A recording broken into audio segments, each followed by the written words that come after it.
you want to kick off, or shall I? No, I don't want to at all. You do it. 'Cause I don't want to at all. I don't want to. I'm not interested in this at all. Do you ever want to? Shall I just always do it? So is it no. Sometimes I want to. Sometimes I want to. Okay. I need to know what episode it is, and I don't want to fumble it. I can just provide you with that information, you know. But Go on. What episode is it? You don't have to. It's 48. No, it's 48. I'm gonna do it now. Yeah. 48. All right. Go on. Let's do it. Okay, while we wait to hear Tibbs' amazing intro, let me welcome you to our almost entirely non-Christmassy Christmas special, in which we play Voodoo Vince in the book club, review Sonic Frontiers, and my poor vote-counting abilities completely mess up the 5th annual Podemup Awards.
Episode 48 of the Podemup podcast, gaming podcast. Mm-hmm. I'm Tibbs. I'm Ollie. That was a perfect intro. Well done.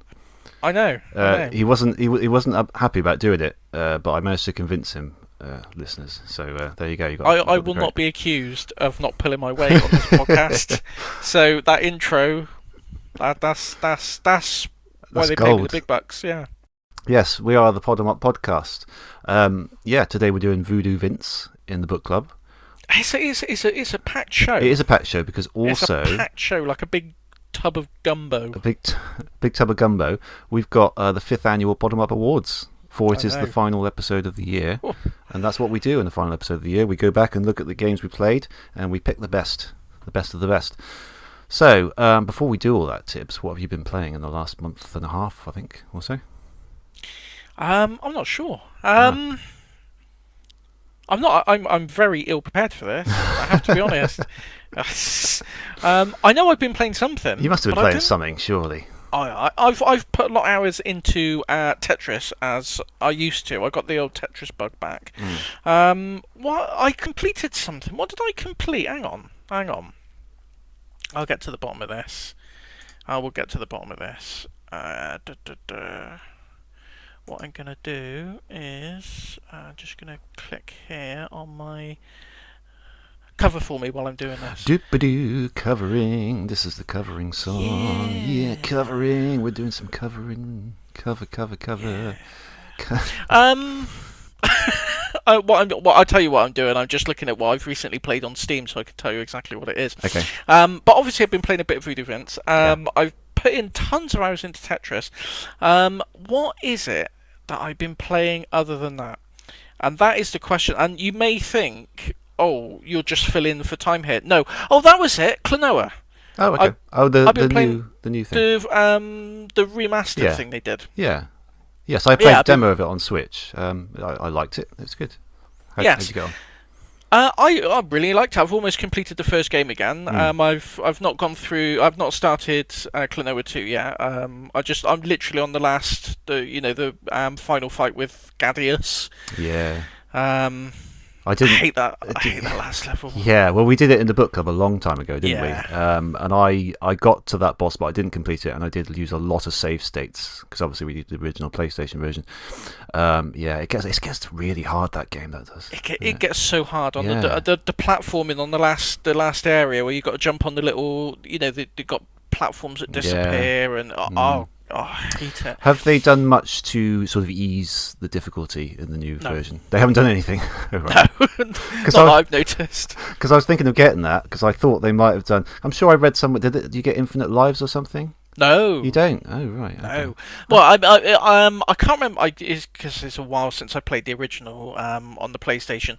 I can't remember how it worked on there, but it's kind of like a Mario effect on this one, where you if you run out of lives on a level, it just kicks you back to the world map with 3 lives, and then you can start again with 3 lives. So what I've ended up doing is just going back and replaying the first level again, just to farm lives. Oh yeah, one of those farming live things. Yeah, and then once I build up a nice little stash, a little basket, yes, off I go to throw more down the pan. I've also been playing a bit of Spark the Electric Jester 1 and 2. Oh right, yes, yeah. I've never played 1. I've played a bit of 2. 1 is pretty good. Well, I mean, consider it's made by one bloke. It's very, very good. Oh yeah, I don't know how he does it. He's like a machine. He's done 2 Sonic fan games, and he's done 3 Spark games now, isn't he? There's a third one. Yeah. And that's within the space of about 10 years or so. I don't know, 10, 15 years. Yeah.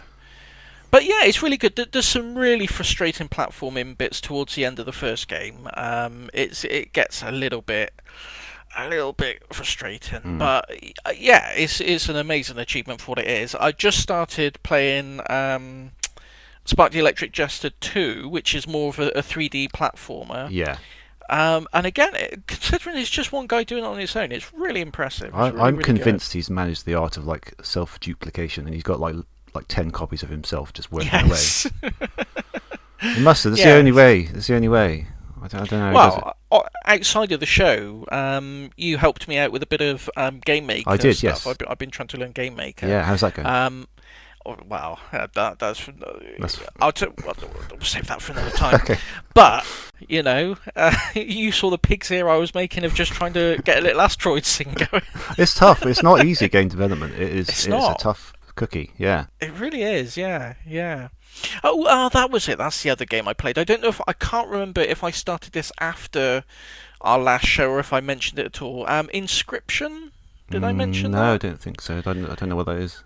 Really, it's not the kind of game I would usually go for at all. It's like a card game, right.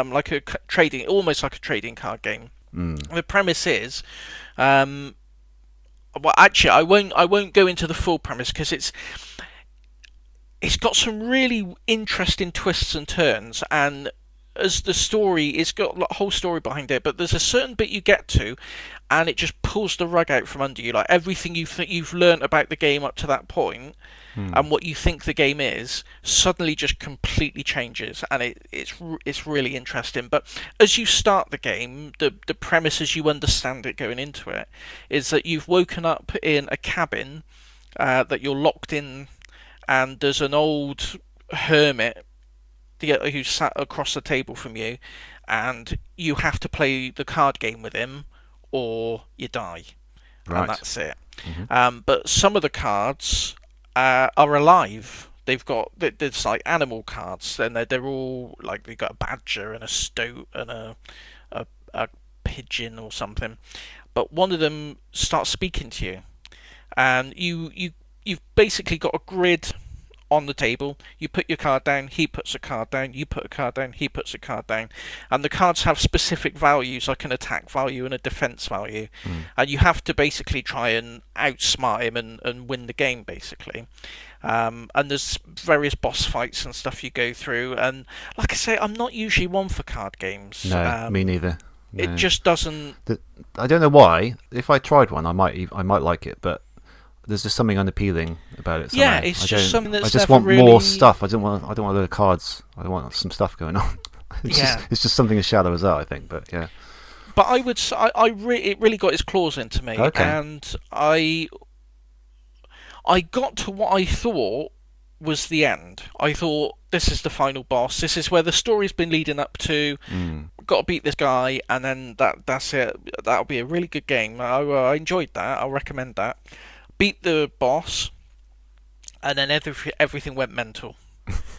And I don't want to say anything more without spoil it. Yes. I would say if it's piqued anyone's interest, absolutely do not read anything about it. Don't look it up. Just get it on Steam, get it on PlayStation. It's on everything. Yeah. But don't read anything about it. It's so easy to be spoiled on what the twist is. So don't. That sounds really interesting. It's really interesting. What's it called again? It's an Inscription, did you say? Inscription. Okay. Yeah. I might have a look. I've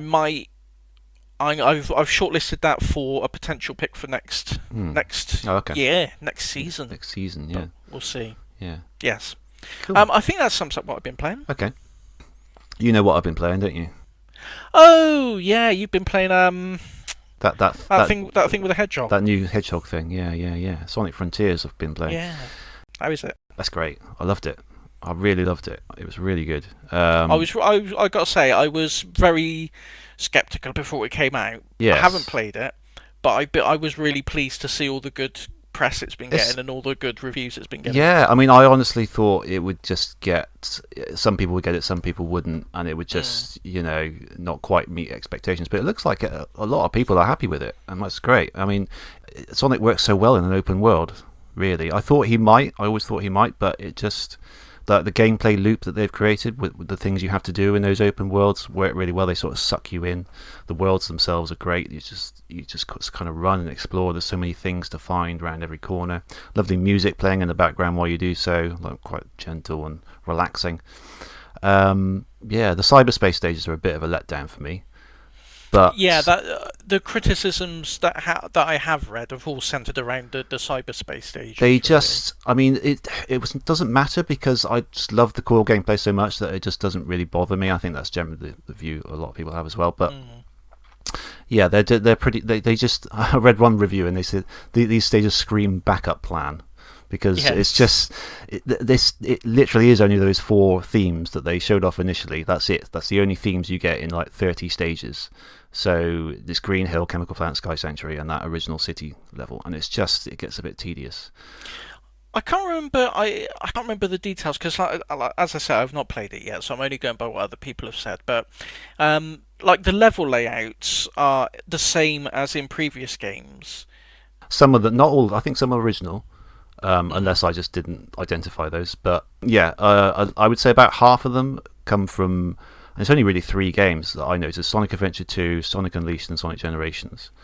For some reason, there's a storyline reason for that, but it is quite thin, and you didn't really. I think it's just a cover, just to say it. It feels like Sonic Team literally just pulled out whatever they had in the cupboard and say, right, these are stages, these will do. They do feel very last minute, but I always wonder about that because. The first news we heard about this game was a good couple of years ago when people revealed that they were doing playtests for this sort of open world Sonic game. And even there they mentioned that you could go in these cyberspace stages and they act like normal stages. So these have been kicking around for a long time. Yet they feel very sort of last minute rushed. Like they got a bit nervous that this wasn't like a normal Sonic game, so they just chucked these levels in. Well, that's the impression I got when I was reading about it, because it was either something I read or something on YouTube where they were saying the stages where the boost stages in previous games, you get the bits where you tap the left or the right bumper to sort of shift left or right. Do you know the bits I mean? Yeah. You're running along and you like shift to avoid something. Yeah.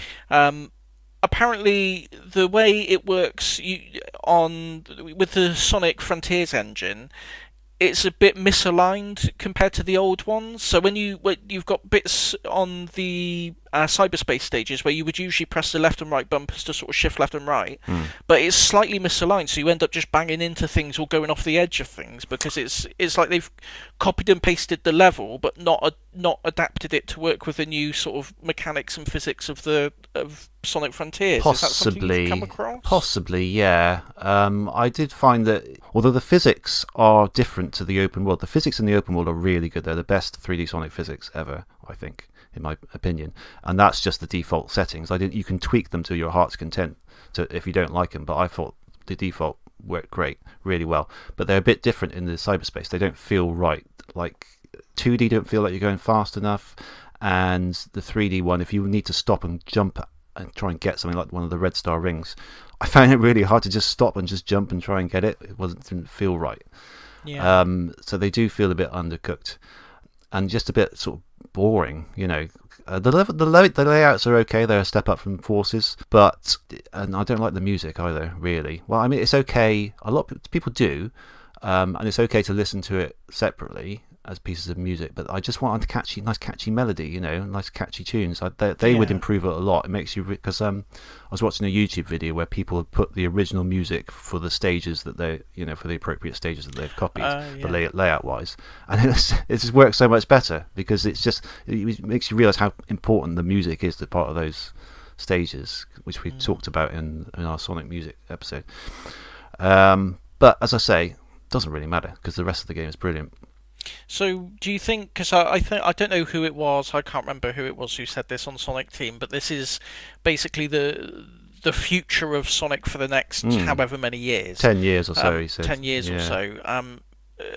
Do you think there's enough there to flesh out over the next 10 years? Definitely, yeah. It is good, cool. But I think it can still be improved.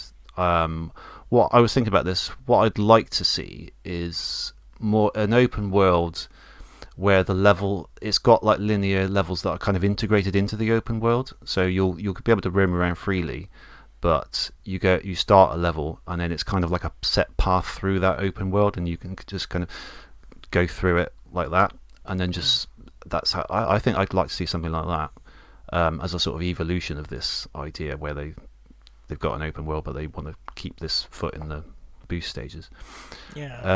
But it's really good. The story and the dialogue and everything else is really a big step up as well. I've heard Amy's in it as well, isn't she? Yeah. I've heard that Amy's quite well done in this. You want a bit of a highlight of the story. Much better than she normally is. Yeah. Yeah.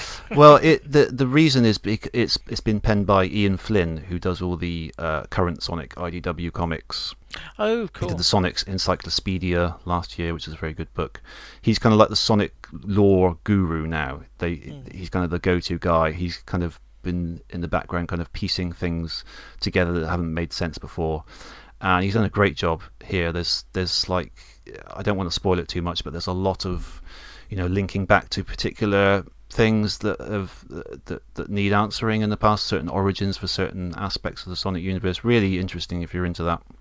Oh, cool. And it's just a really good mystery that sort of unravels as you go through. Sort of great dialogue between the characters and things like that. So it's a huge step up in that regard. So I'm hoping that'll continue into future Sonic games as well. Yeah. Yeah, and we talked about this when we were doing the when I was helping you with your game thing, but I was surprised how much I like the bullet hell little mini game. Oh yeah, there's like bullet hell boss battles and things, isn't there? It's like a hacking mini game, but it's also in the final boss. Well, I don't want to, maybe a bit spoilerish, but not. It's part of the final boss, but only in hard mode. If you have your difficulty set to hard, you get this really quite tough bullet hell part of the final boss, which it's kind of like Ikaruga style, isn't it? It's you very can switch colours. It's very Ikaruga. You've got your left and right bumpers are the white and black bullets, and while you're firing white and black, any white and black that hits you, you're protected by according to that colour. I was thinking of that combined with Undertale. Maybe I always thought I hated like bullet hells, but maybe I like them. Maybe I should look into them more.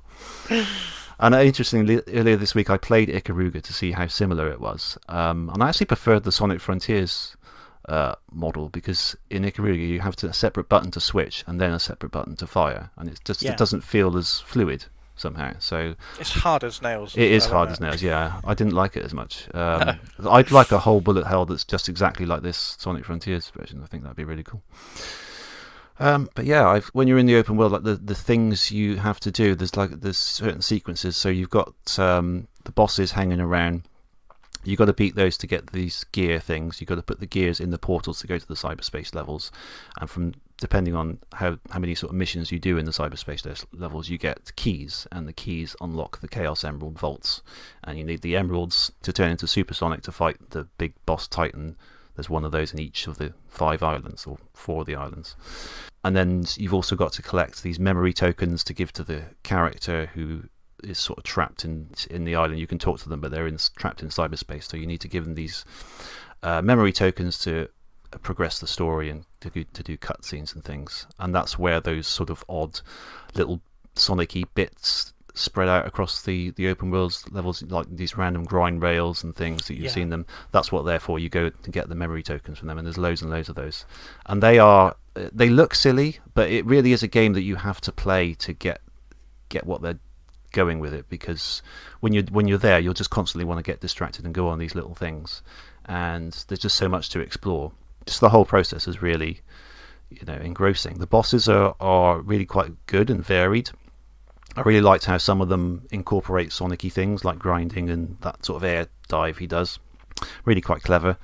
The move set is the skill tree thing that you get. That's quite good as well, because some bosses you'll have to use different strategies, different moves to take them down. There's just loads there, and it was really good.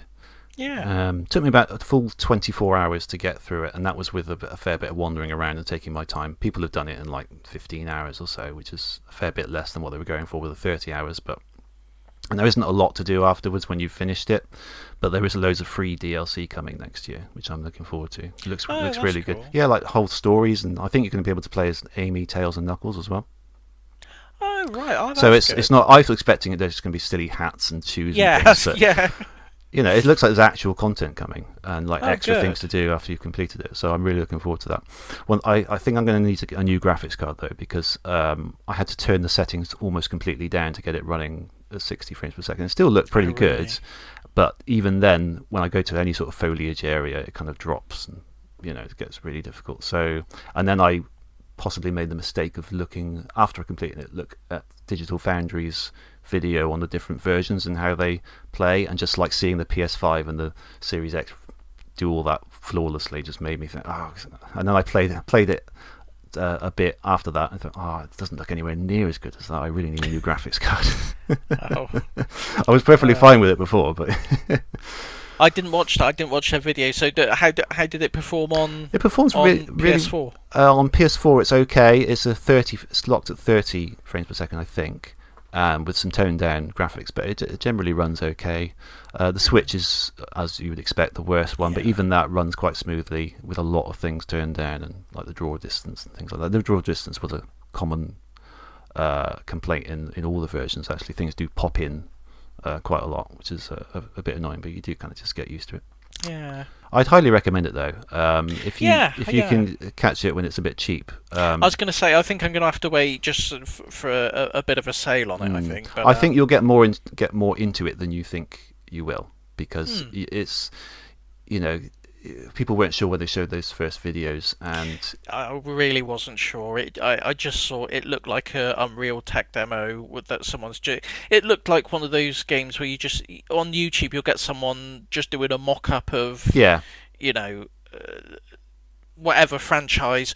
Unreal Engine, and it's just like a stock landscape, and they've just imported a character model and just run it round a bit. I thought it looked like that, so I was very skeptical. But like I said, I was very pleased to see all the good reviews coming out and all the good things being said about it. So it's definitely worth a try, even if you still have that view. It's worth a try and giving it and seeing the point of it, because although those things are true, there are criticisms you could level it, and you'll find that as you get engrossed into it, it doesn't really matter. I mean, no game's perfect. No, things are quite superficial. Like Poppin', I mean, maybe it's just because we grew up on, the original PlayStation and things before. Poppin' don't bother me at all. No, really. Not me. Me neither, really. No, it was fine. Yeah.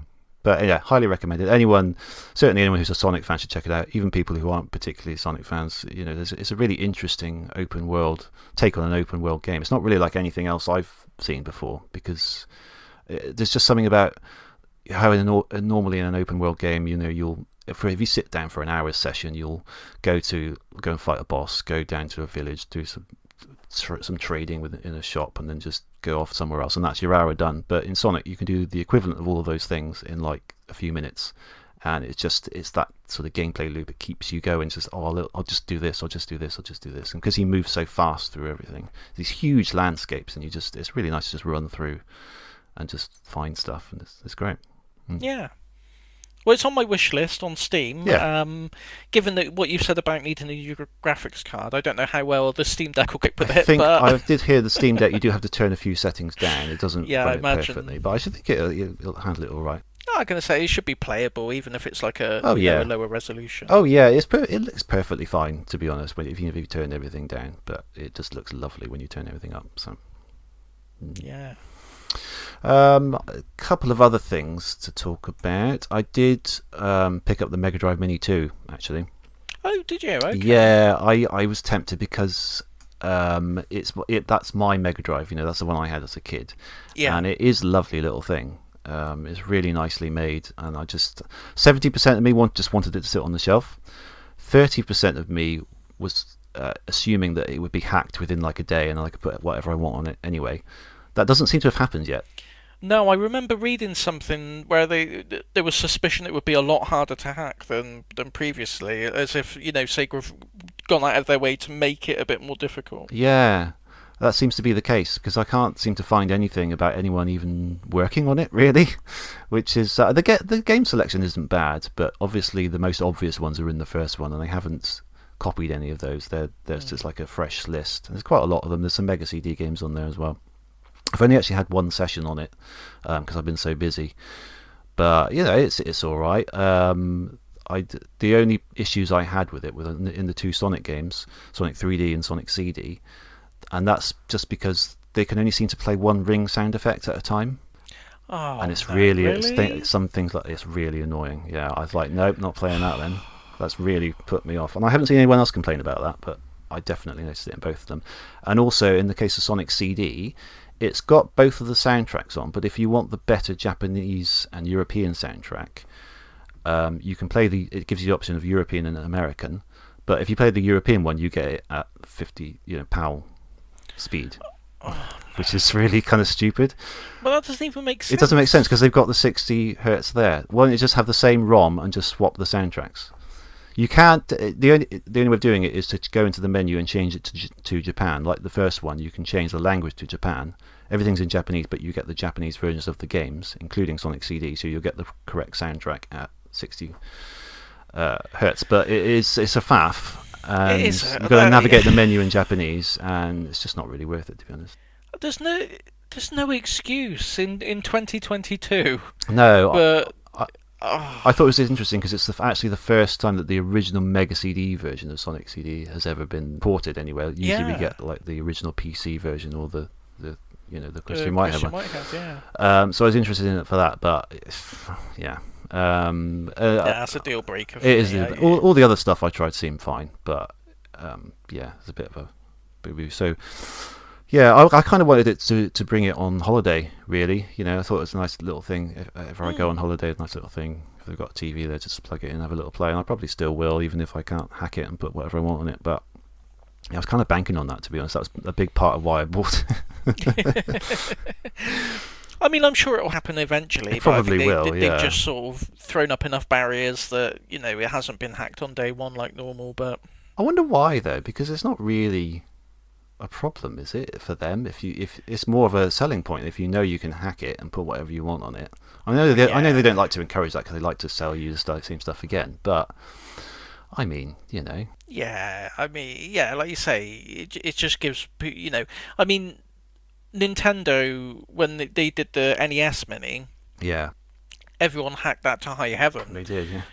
They didn't, when they did the Super NES Mini, they didn't do any, they left it wide open. They knew what people were going to do. And that's Nintendo. You'd think they'd be the ones cracking down. Sega don't normally care about this sort of thing very much. But yeah, it's surprising, really. Yeah, it's surprising. So apparently the hardware is quite a bit more powerful than the original. Yeah, in order to run the CD games, it's probably got a bigger hard drive in there as well. Yeah. So, yeah. The other thing we've been playing this week as a family is Switch Sports. The sequel to Wii Sports on the Switch. Oh, cool. Yeah, it's all right. Yeah, it's not bad. It's the same sort of thing, really. It's very simple. But I mean, Alice, my daughter, has absolutely loved it. She's been hooked on it for the last few days, which is really nice. She loves the tennis mostly, but it's got the same sort of games. It's got golf, tennis. It's got badminton, football. It's the little leg strap that you put the Joy-Con in. Volleyball, things like that, and I think they're adding new ones all the time as well. Like there's when you look on the map, there's at least 2 spaces that aren't filled yet. So I think they're going to put new games in, which makes sense because because they're such simple games. If you put them all out initially, everyone will play them all and then just get bored. So at least this gives people things to do. And, there's new stuff. There's ways you can customize your avatar and things, and you can unlock new stuff. But yeah, it's good. It's a good little fun family game. Well, yeah. I mean, if it's just Wii Sports sort of repackaged, Wii Sports is fun enough, isn't it? Yeah, no, it's good. And I was impressed by how well the Joy-Cons work with all that. I didn't see any problems with them. They arguably they work better than the Wii remote because you don't have the sensor bar issues. Yeah, I like the Joy-Cons. I think they're really quite underutilized. It's an underused, yeah, because there's a sword fighting one where you have to align it every time you do it by pointing the Joy-Con at the TV, and then you press a button so it knows where your calibration is. But when you swing it around, it's really responsive. It works exactly as you would expect, like a real sword, So there's really be more like, on-rail shooters and things like that where you can use. Like there's House of the Dead, the new House of the Dead, I think, uses it, doesn't it? But there's not many other things like that. Not very few games use the Joy-Cons in any way, really. No, and it's a shame because when you think back, like when it launched, you had 1-2 Switch, which was all kinds of like weird, inventive mini games to use with the Joy-Cons. It's like doing the 3D rumble, or whatever they called it. What's it called? The rumble they got in there? Is it 3D? Probably, yeah, something like that. They these fancy rumble. We just see how many ice cubes are in a glass and all this kind of stuff. Literally no other use for that. That's the only thing I think. Yeah, it's the only thing that's ever used it. But then you had that. I see. We actually like games. You wouldn't believe it from the way I keep forgetting everything about them. But the cardboard ones. Oh yeah, the Labo. Labo. There we go. Yes, because that was supposed to be a really good use of. Yeah, they had all these like inventive things. You slot the Joy-Con into this thing, and you bits of string, and you walk around like a robot and do like a piano, and there's all sorts of weird things to take advantage of all these sensors and gyroscopes and whatever in the Joy-Cons. But nothing uses them now. They're basically just detachable controllers, and I think it's a shame to have all this tech that they've crammed in there and no one's using it. I know. Nintendo occasionally use it when they remember that they have all this stuff, but yeah, it's crazy, isn't it? That Labo feels like ages ago, doesn't it? I know. I can't manage to get it at the time. I don't know now. It must have been about 2018, maybe, or something like that. Relatively shortly after the Switch came out, it must have been, because it feels like it's been ages ago. Let's have a quick look. Because Alice was too young when it came out for us to bother with it. She must have been, otherwise we probably would have been more interested in it. Yeah. Nintendo Labo 2018, yeah. Yeah. And they haven't done any other than Switch Sports. They haven't really done anything else with the Joy-Cons. It's a shame, really. Yeah. Because they're such sort of fiddly things, and they have problems. I had to replace the thumbstick recently in R1 because it does that drifting thing, Oh yeah. They got all sorts of issues with them, people break them easily and stuff, and all that tech in there, and it's mostly gone to waste, really. You might as well just have a regular pair of controllers. Yeah, exactly. Yeah. Because you can get like there's loads of third-party sort of Joy-Con clones. Yes. But none of them have all the bits and pieces in there. They're just basic controllers. But it's like, well, nothing uses it anyway. No. So you might as well just get those. You might as well, yeah. You're not missing anything. You're not missing hardly anything, no. But yeah, oh, that's cool. Yeah. Yeah. Okay. Did you have any news to talk about? Because I don't have anything at all. There was the Game Awards, so no, not really. Yeah, nothing. Nothing happened in those really that interested me really. Nothing really. It's just all a bunch of sequels, really. Yeah, sequels. That's all the news ever is, isn't it? Should we? Because we've got a lot to get on with. So we crack on with Voodoo Vince then, should we? Yeah. Yeah. Are we doing Voodoo Vince and then we're doing the yeah, we'll do the Vince and then the awards, yeah. Okay. All right, we'll be back in a sec and we'll talk about Voodoo Vince. Oh, wait. Should we do the awards now? No, and then you say no. Shall we do the awards now? No.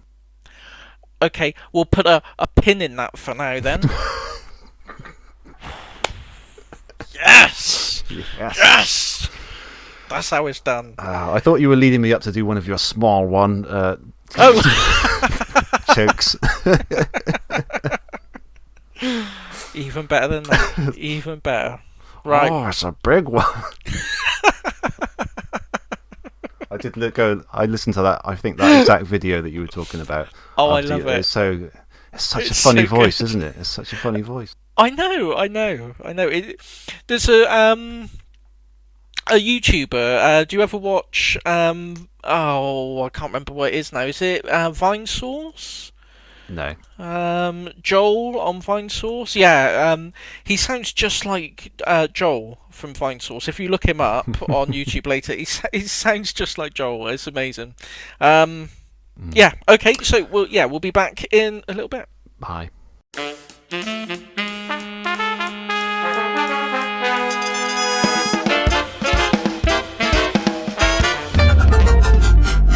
Video Game Book Club.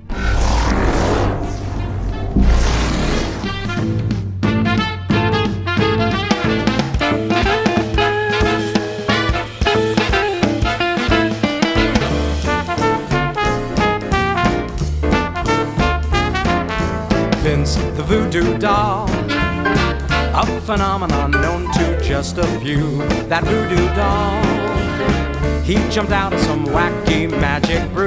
And that's not all, things are getting so strange since he came round. A hoodoo brawl, there's a mystery taking over town.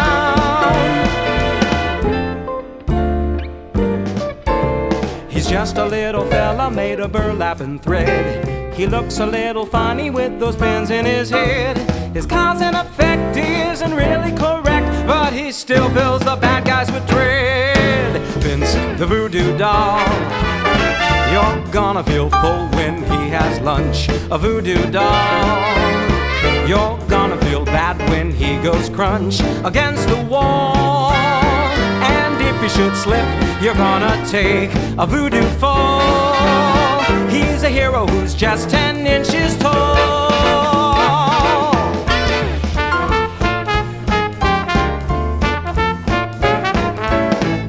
Vince the Voodoo Doll.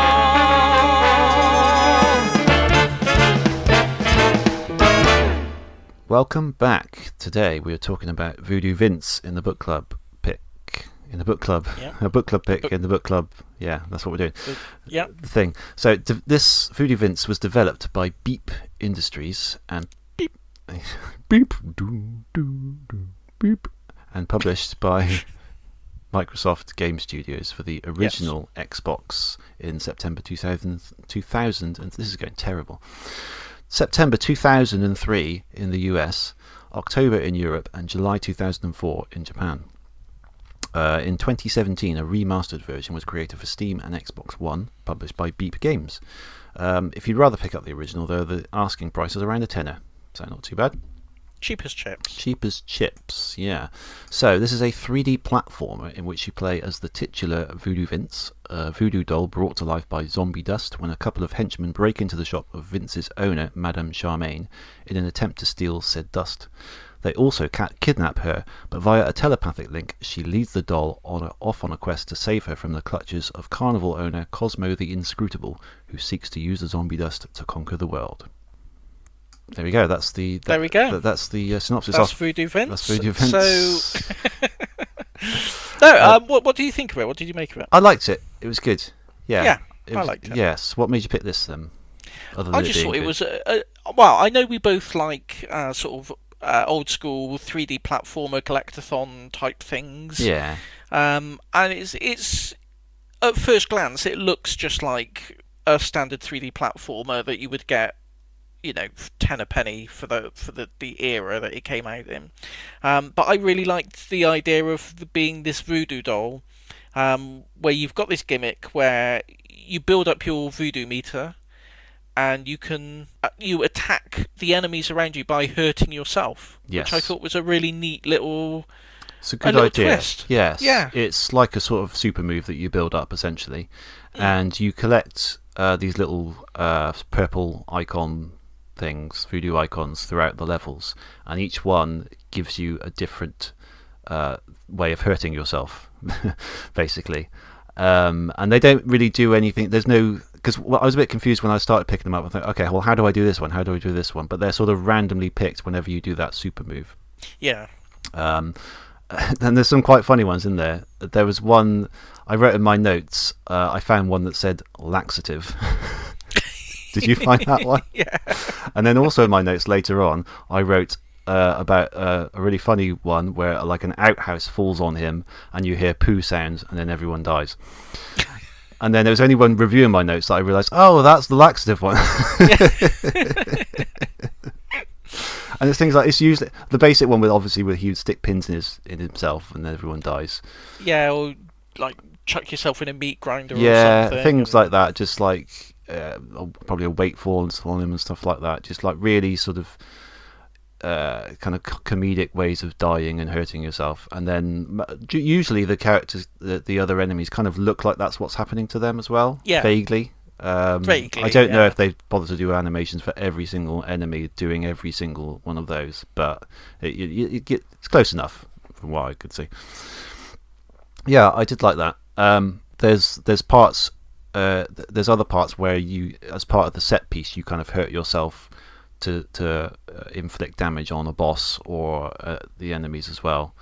I kind of felt like this didn't happen as often as I would have expected. Yeah. It seems to be pushing this as its USP a lot, from what I sensed. Like that, you this is a 3D platformer where you hurt yourself in order to hurt enemies, and that is true. It's not, other than those moves that you do that we just discussed. Usually, it is normal 3D platforming stuff. There's a lot of variety, which we will get to in a minute. Loads of variety, but a lot of it doesn't necessarily involve hurting yourself. No. So, no, I would agree with that. I was a bit disappointed about how, I wouldn't say how little there is, because there is plenty of the hurting yourself in there, but it's not as integral to the game. I mean, you do find yourself just using usual, run-of-the-mill attacks and punches and stuff. Oh, yeah. A lot more than I would have expected to in a game that's the whole premise is you're a voodoo doll. I almost felt like they wanted to do more of that stuff, but perhaps it was just easier gameplay-wise to just do the normal stuff, because you've got to approach things very differently. I did like it when they did it though. There was a boss where you've got like a massive two-headed alligator, and you had to climb to the top of this thing, open the spike trap from below, and jump down it in order to hurt the alligator. Yeah. So there was it's more like, when it happened, it was more like a goal to achieve. Like you had to do something and then hurt yourself, and that's how you hurt the enemy, which is fair enough. It was still an interesting way of doing it. But yeah, that's one of the criticisms I would level against it. But if it didn't push that so much, then it would still be a really good platformer.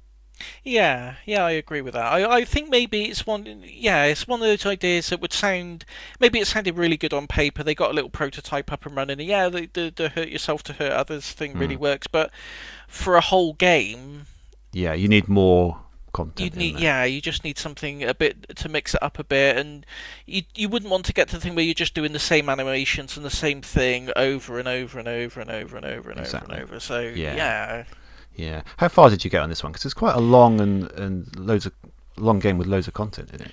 It is a very long game. I got further before when I played it on, because I mentioned it ages ago on one of the earlier episodes. I can't remember how long ago it was now, but whenever it came out on, I think it was shortly after the remastered one came out on the Xbox One.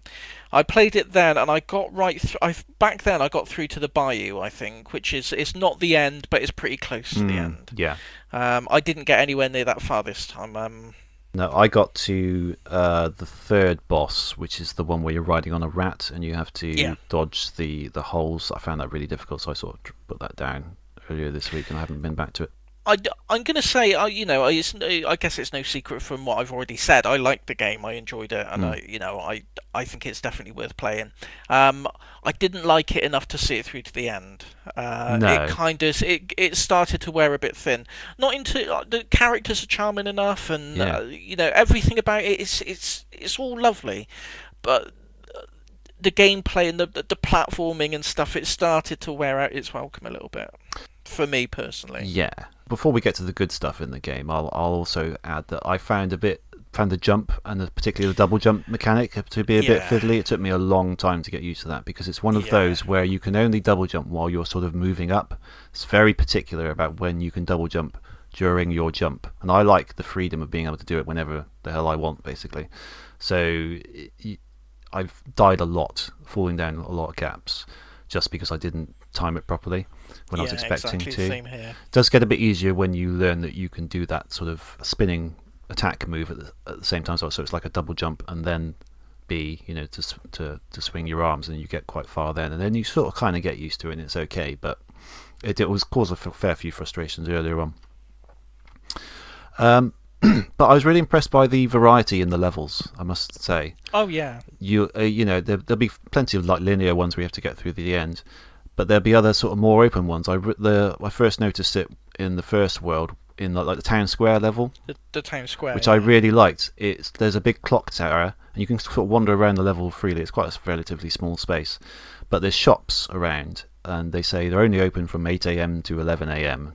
and you have to get onto the top of the clock tower, change the time so that it's the time when the shop is open, and then you have to go and like do a sequence of things. Like it's what was it? You had to get the costume, win the costume contest, get money from that to buy was it a saxophone or something? It's like saxophone, trumpet type thing, yeah. And then you need to get jazz lessons, and he comes out in like full jazz outfit. And that's to play. That's to like our jamming session with this skeleton guy who's blocking the gate to the next level. Bones McMurty. Oh, very good. And I really like that level. And the variety just keeps coming after that. After that, you go into the world where the turtle lady wants to build a balloon, and you have to go. You can choose which of these sort of mini levels you do in which order, but you have to do different things to get these parts of a balloon. So you'll go in that sort of, what is it, like that laundry ride thing where you just collect the cloth as you go down. You hop between like rails. It's like a sort of on rails thing, and then you have to get the gas canister, but it's highly flammable, and you have to avoid all the flame. You have to go through this route, this flame-filled route. Without, if you jump, it'll just drop it and then it'll explode. So you have to do it without jumping as well. Then you have to go in like this little airplane and fly it through this little sequence. And I think later you get to ride on a hovercraft. Is there like a hovercraft race later on or things like that? Yeah. It's like a hovercraft. Yeah. Yeah. So there's I felt like every level I was excited to see every level because there's always something different to do, and that's key in any platformer. I think you need that variety coming in. And this one really impressed me in that regard. There was always new stuff to do. Very good. I just love the art style of it. I was just going to say, all the characters and just the layouts and the general art style of it. It's just so well done. It's really there was really something nice. About the look and all the characters and everything that reminded me of Psychonauts. Yes. Did you get that same? I don't know if it's also because they were both Xbox games, but there's that sort of kind of grimy look to it. That's a bit kind of muddy, but there's a lot of sense of humour, a lot of sarcasm. It could have been. Again, what's the guy who made Psychonaut? Ron? Is it Ron Gilbert or is that? Tim Schafer. Tim Schafer, that's it. Ron Gilbert's the other one who did Monkey Island. Yes, Tim Schafer. That's what I'm thinking of. It feels like it could be one of those games that came out of his studio. A bit like Costume Quest and things like that. One of those games. Yeah, for sure. I mean, we're talking Bones McMurty, the skeleton jazz musician. He looks like he's just walked straight off of Grim Fandango or something. Yes, like that, he does. Yeah, exactly. Yeah. it's very, very sort of Double Fine Tim Schafer stylings, isn't it? Yes, Double Fine is the studio I was trying to think of. Yeah. Yeah. I like Vince as well. He's really like he can't really be bothered to do any of this. No, he's not interested at all. Really, he's not bothered. He does it, but he sort of points out like video game like tropes and things. Like when he's like picking up the stuff that fills up his meter, he says, "Oh, great, more crap." Yeah. And he's always making a comment when he comes back to life after dying. It reminded me of a much better version of Bubsy. Bobcat. Do you know what I was literally about to say? It's so interesting how the charm of a character, you could have the same thing in two different games. Like Bubsy, he's always, in Bubsy 3D at least, always making comments about, breaking the fourth wall and saying, aren't the game makers fantastic? Oh, look, an extra life and all that kind of stuff. Oh, God, great on you. It does, but Vince is kind of doing the same thing. But he's I think doing exactly the same shtick, but for some reason, it's works. funny. It works for him. I think the writing's probably better, I expect. But which probably helps. Definitely.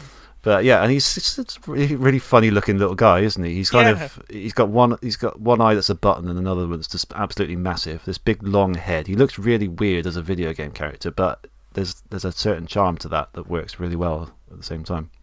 I like the music as well. That was very sort of atmospheric, wasn't it? Yeah. Particularly in the first world, it was kind of like it reminded me of like sort of Prohibition era jazz kind of that sort of feel. Always, very I mean? sort of jazzy. Yeah.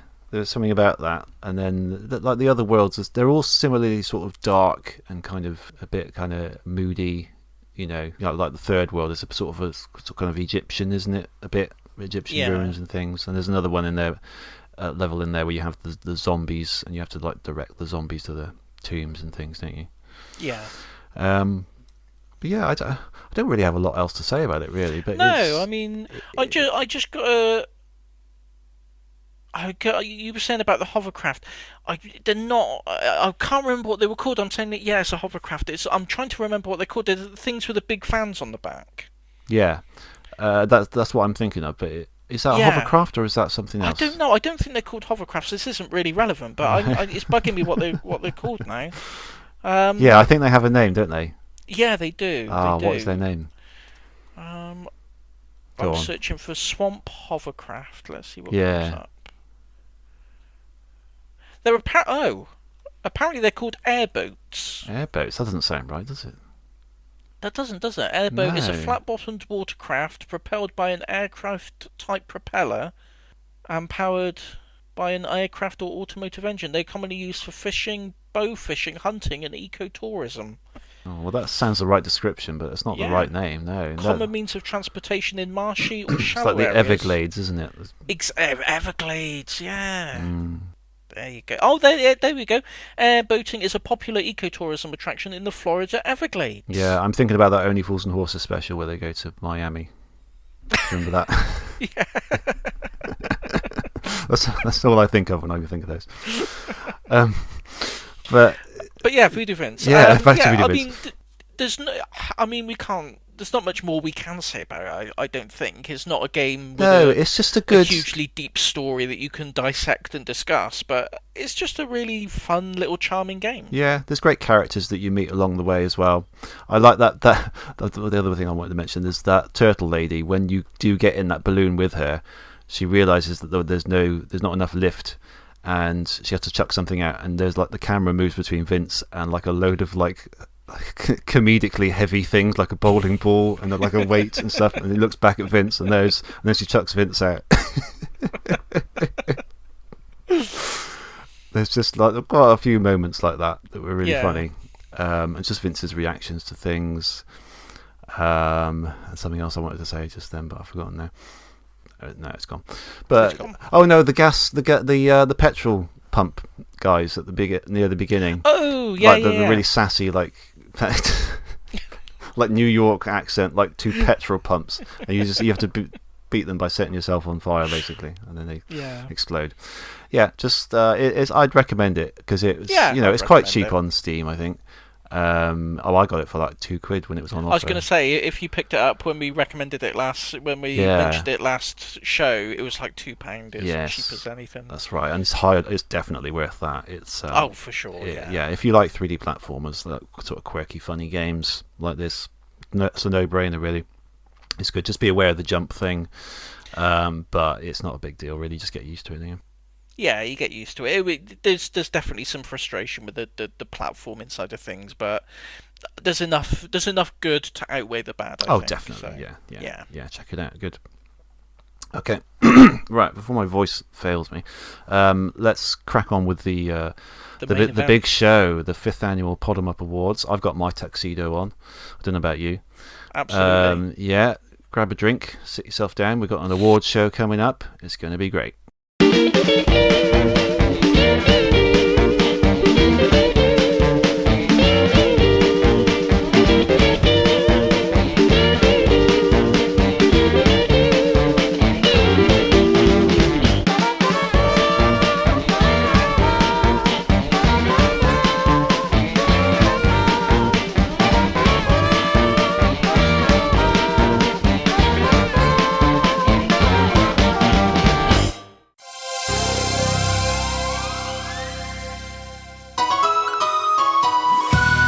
The Podemup Awards.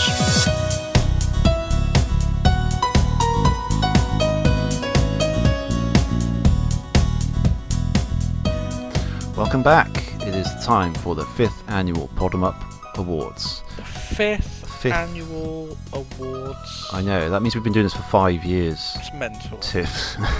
5 years in May next year we've been doing this, It's crazy. this show. That is crazy. Doesn't make sense, yes. No. So if you don't know what we're talking about, we've done book clubs throughout the year, different games. We've got, I think it's 9 games that we've got this year. We just go through, we got several criteria here: graphics, music, level design, etc. Same as last year.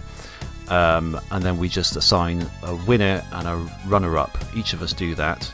So for each of us, we'll assign 2 points to a winner and 1 point to a runner-up. So there's a total of 4 points up for grabs in each category. We've got a favourite as well, and there's a listener award, and we add them all up at the end, and we find a winner. Yep.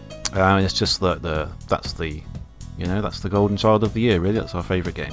So it's a bit drawn out for what it is, really, to be fair, but it's a bit of fun. Shut up. Shut up. It's streamlined. It is. It's the fairest way of doing it. Yeah. It took us a few years to narrow down the right system, but I think we've got it covered now. So yeah. Right. So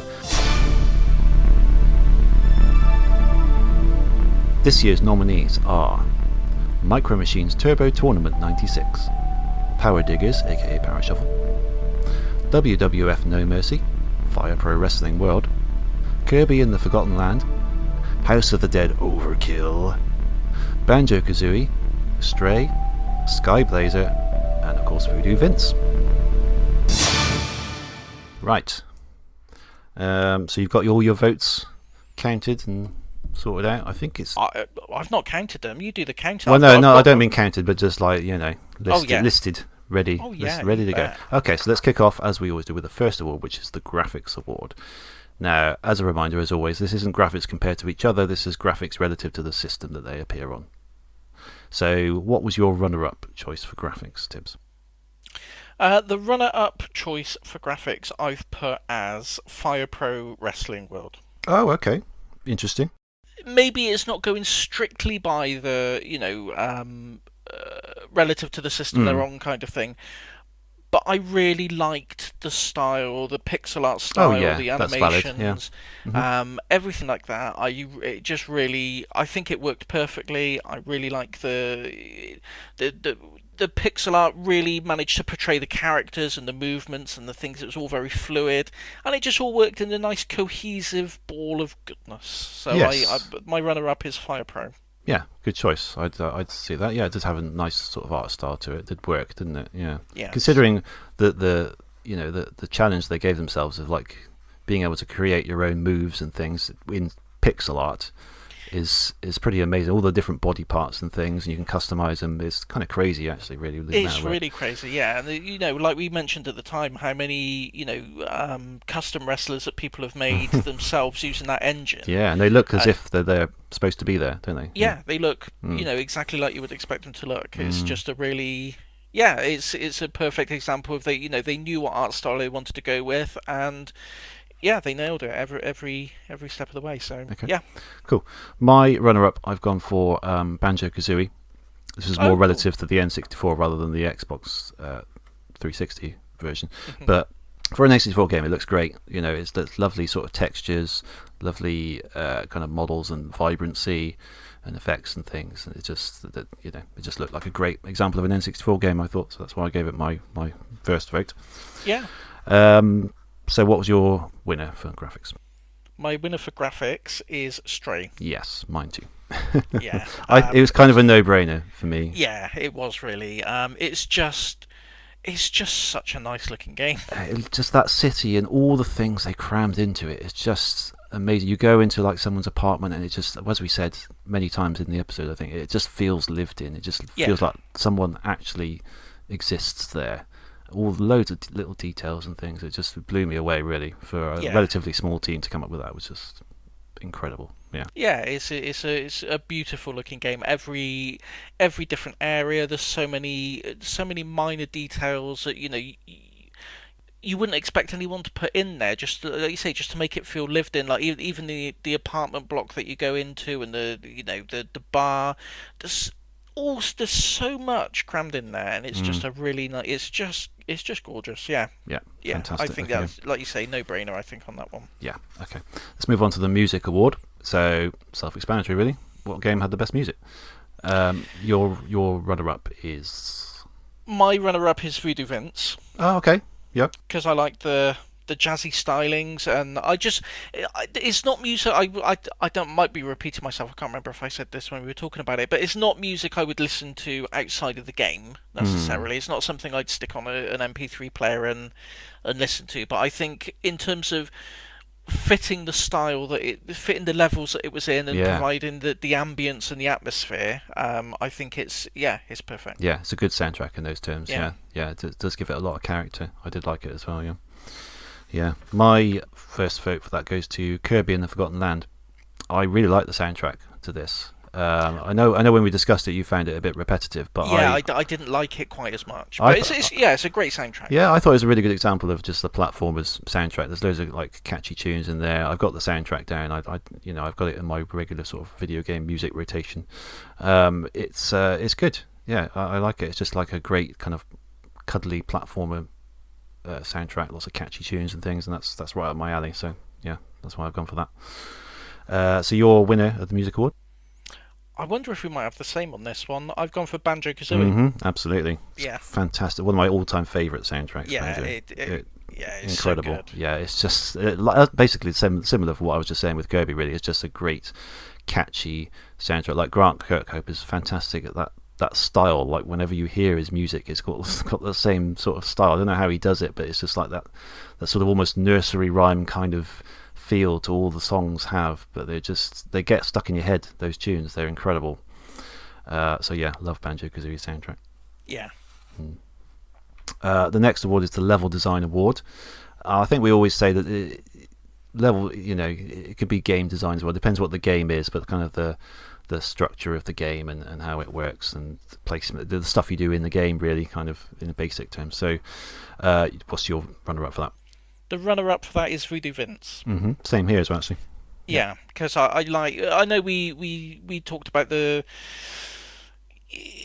how we felt like the hurting yourself mechanic was a little bit underutilized, but I think some of the set pieces and some of the really the boss fights and some of the, like I said, the set piece areas where you hurt yourself and some of the mechanics that you can use for that are just really quite inventive. And like you say, the hub world with the changing the clock tower and just all that kind of stuff. It's just all really. It just feels really well put together and cohesive and just really nice. And I like it. I'd add to that just the sheer variety of things to do in there as well. Like as I was saying, every level you're looking forward to doing something different, and it's not every platform that you get that in, so it should be celebrated. Yeah, really good job. Yeah. So your winner for level design is Kirby. Ah, yeah. Yes. I just enjoyed it. I just really enjoyed it. I like the way Kirby's I can't remember what they called it. The all-you-can-eat power. What how did they call it? Oh, it's mouthful. Mouthful abilities. There's some great ideas there. There's some really great ideas, and you know how you can approach the different levels with different abilities and access different areas by using the different abilities, and it's just a really neat way of exploring the levels, and I don't know what more I can say. It's Kirby the big pink one. Yeah, really good.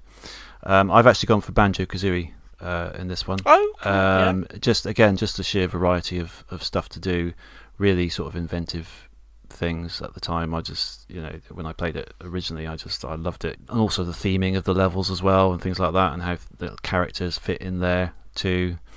Everything just feels in a similar way to Stray, sort of lived in, and in a completely different way, in a much more sort of cartoony way, but like the characters that exist in those worlds and the things you have to do there, they felt like really each world feels like a fully fleshed out theme going on that feels completely different from all the other worlds. So that's why I chose it for level design. No, that's a good choice. Yeah. So the character award is next. This is sort of a representative character from the game that we liked best. So your runner-up for character, please. Detective Washington from House of the Dead Overkill. Yeah, I'll say now he's my winner of the. Is he? You can't see this actually. He managed to get it. So we might as well talk about him at the same time. I've never seen such a foul-mouthed person in a video game before. I know, I love it. Everything he says is gold throughout the whole game. It's just... He makes the game. Well, there's a lot of funny things in the game, but he's a standout memory of the game. Yeah. And I can't think of any other reason than that. Really, it's just his general attitude towards everything is just so aggressive.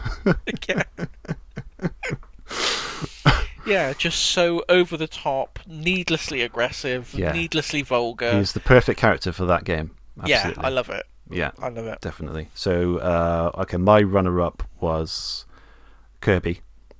Oh, cool. Yeah. He's just such a lovely, cuddly little fella, isn't he? He's like we said at the time. He's just so versatile. I think you said, anytime Nintendo wants to do something crazy and got a wacky idea, they'll just bring in Kirby and have him try it out. He's so versatile. He's just a big pink ball, and you can get him to do anything, take any shape, take on any mechanic, and he's just there for you. He's great. He'll do it all. He's like the odd job man of the video game world. Yes, he is. And he's got such a little happy personality to him as well. He's lovely. Yeah. There's a well-documented phenomenon of him always being given angry eyes when he's on Western releases of games, which is odd. In Japan, he always looks happy and friendly. Whenever his games release, not so much with Forgotten Land, but certainly the GameCube era games. If you look at the American and American and UK box art compared to the Japanese one, they always give him angry eyes, and I think Kirby's not angry. No, he's not an angry guy. No. He's just a little pink boy. Yeah, I agree with that. Yeah. It's it's interesting, isn't it? Yeah. Okay. Right. So that was my runner-up. So what's your? Hang on, I've confused myself now. That was my runner-up. No. Yeah, that was my. That was your runner-up because I said Detective Washington. And you said that was your main pick. Yeah. So he was my runner-up. We've done my main one. Yeah. Which is your runner-up, so we need to get your winner now for this, don't we? My winner. Yes, I should do this in order really, because I just completely ruined it. Right, so your winner of the character award is? My winner of the character award is the little outsider from Stray, the cat. Oh, the cat! Of course it is. Yeah, I should have known that. Doesn't really have a name. No, he doesn't. We don't even know the gender for a cat, do we? Really? But the cat, a lovely little cat. Yeah. Yeah. It's Anything just else? a lovely. It's just a lovely cat. Yeah. Yeah. I mean, he's a cat, isn't he? He's lovely. He's a cat.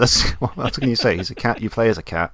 If you like cats, you're going to like him. If you like cats, I like cats. Yeah, me too. I like cats. They're lovely. Yeah. It's also the things you can do as a cat as well, isn't it? Like rub up against people and you scratch rub up stuff. against the robots, have a little scratch sleep. your furniture. It's great. Yeah. It's great. You have a little nap. Yeah. Very good. There's actually, I don't know if we mentioned this, there's an achievement for just napping for like hours straight. I don't think we did. No. yeah. Apparently you do. I can't remember what it is. It's like 6 hours or something. You've just got to leave the console on. Just leave the console on, and you get an achievement. And just leave your cat napping. You get an achievement for it. Oh, I like that. That's good. Yeah. Perfect. Brilliant. The cat, I think he's just a lovely little thing. You feel so much empathy for him, especially when he falls down at the beginning and he's limping around, and you feel so sorry for the little guy. And then, all the things that happen, all his trials and tribulations, and it's all conveyed just through his body language, and because obviously he can't talk. But you still, you by the end of the game, you know what his character is. You know what he's like. You know his attitude toward things, and all that's done in a completely non-verbal way. And I think that's a really cool thing. So little cat wins. Well said. Very good. Next. I apologise. I got a little bit of windy pops there. Oh, I thought you were getting emotional then. Oh no! Sounded like you were. He's so good, that cat. I love him. Okay, so the Charm Award is the next award. So I don't know why. I don't know why. It just reminded me of that when we had I know what you're going to say. Yeah. The dog. Vic's dog. Yeah. Just madness. That's got to be the all-time great moment. It is. Yeah. I was thinking for our 100th episode, I'm going to do like a little clip montage of some of our best moments, and that's got to be in it, isn't it? It's got to be. Right. What was I saying? Charm Award. Yeah. Yes. So charming games. You know what the score is. What's your runner-up? Kirby. Yep, as is mine. Yeah. Okay. For the similar reasons that we've just said for the character. I wonder if we should do something about this, because the character and Charm Award are always quite closely aligned. I wonder if we should do something about it. I'll think about it next year. Next year. There's another one coming later that I'm thinking of changing as well. So we might see some changes next year, actually. But yeah, the Charm Award. Kirby. It's fairly self-explanatory. This is backroom talk. You don't get this at the Oscars. You don't get on the Oscars like, the winner for best award, best newcomer. Listen, we're going to get rid of this award. Do we need this award? I mean, do we need this? I know we've all done it. We've arranged this and everything, and they're all expecting it. But do we really need this? Let's just ditch it. Let's move on to the next award. We'll just ditch it, shall we? Well, look, they're here anyway. They come in, right? Okay, the winner is John. He won it. Yeah, there you go. Right, you can have it this year. Next year we're ditching it. Right, let's move on. Yeah. But no, yes. So Charm, runner-up, Kirby. Yeah, all the reasons that we just said for character, really. And just the general world and the Waddle Dees and things like that. It's just a lovely little world, isn't it? Yeah. It is and it isn't really. It's kind of a desolated, lonely sort of world that he's gone into. I suppose when you think look about at it like that. But it's done in a nice way. Yeah, so it's a nice desolated world. Nice desolated world. So we've both done that for our runner-up. So what was your winner? Probably quite predictably, I've gone for the cat again. Yeah, me too. To be honest. Yeah. And again, for reasons that we've already discussed, really, both the character and what we're talking about in the graphics. Anything else you wanted to add? No. It's a lovely, charming game, isn't it? Yeah. So a little bit different. Innovation. This is any game that impressed us with an innovative feature or idea that you don't normally see. So what was your runner-up for that?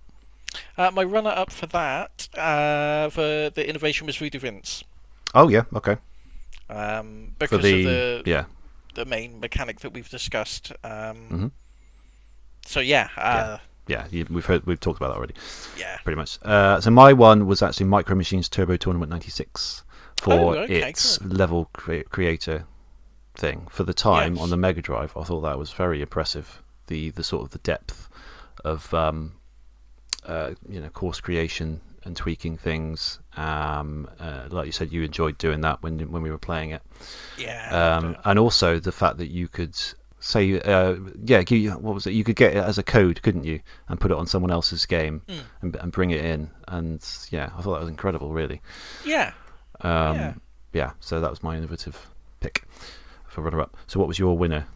My winner was Fire Pro Wrestling. Yes, same here. We were aligned. Just ridiculous just stuff you can do in that. The depth of it, it's just mind-blowing. Yeah. Just to be able to create a wrestler that responds like he or she really does in the ring, and you have the ability to create a match that actually plays out realistically with those people doing the things that they do. And the whole, like we mentioned at the time, like usually you get a wrestling game and it's basically a fighting game dressed up a bit differently, where it's just about getting the character's energy gauge down enough to pin them.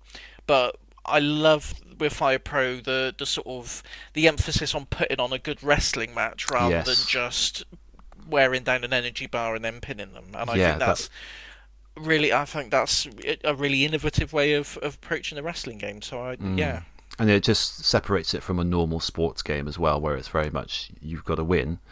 This is part of the entertainment aspect where you've got to put on a good show, and it's a wrestling simulator in that sense. It's not about winning necessarily. It's about how good a show you can put on, and the idea that people go online and fight, and they don't try and win, they try and put on a good show. That's crazy to me. I love it. Yeah, it's fantastic. Great. Yeah, so well deserved. 4 points there for innovation for Fire Pro Wrestling. Archetype Award. This is the one I'm not sure about keeping, to be honest, because this is the best example of a game in its genre. I got my 2 picks here, but I'm thinking they're 2 completely different genres. How is one better than another? Do you know what I mean? Like, why does that one deserve the runner-up and why does that one deserve it? Because they're both good examples of their genre. So I don't know, I might think about a new award next year. But for now, backroom talk. What was your runner-up pick for Archetype? The runner-up pick for Archetype was House of the Dead Overkill. Good choice. Because I just think it's a great example of an on-rail shooter. It's probably my favourite on-rail shooter if I had to name one.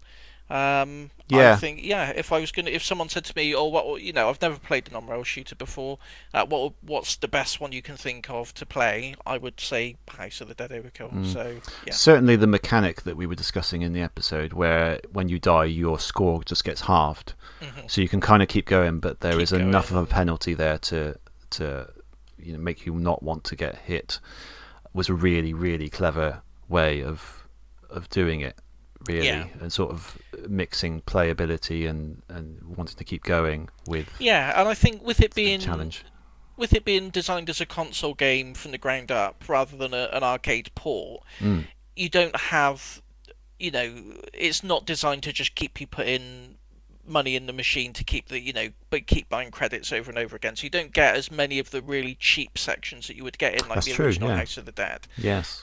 So I think, overall, I think it's just a great package to represent that genre. So good choice. Good choice. My runner-up was Kirby and the Forgotten Land. Just because I thought it was just a great example of a 3D platformer, particularly on the Switch. Because I've been looking for ages for that sort of thing from Nintendo, just as a proper Nintendo platformer, and it came in delivered really well. So that's why I got my Archetype Award. Your winner for it though? The winner, I think we've probably got the same, Banjo-Kazooie. No, actually. Oh. No, actually, I've gone for something different, but that is a great choice.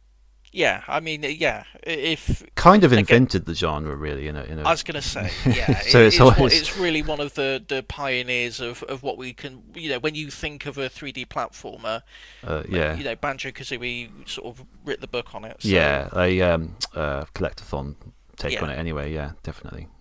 Yes, good choice. My winner actually was WWF No Mercy. Oh, okay, that's a good shout as well. Yeah, because it's just, it's so well respected as a wrestling game.